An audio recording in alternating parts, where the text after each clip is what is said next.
Before Instagram was Instagram, it was an application called Bourbon. And Bourbon, by all accounts, was a bit of a failure. And the reason why it was a failure was that it was trying to do too much.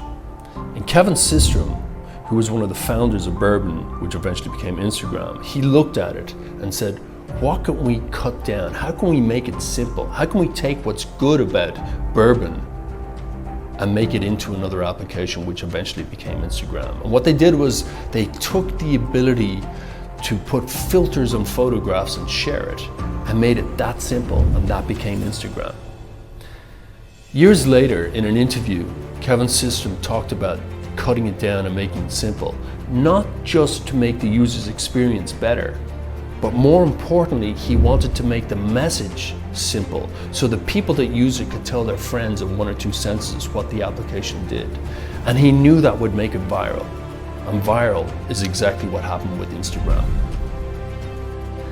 Einstein once said that if you're describing something, whether it's your company, your message, or whatever it may be, if you can't tell it in a way that a 6-year-old understands it, then you don't really understand it yourself.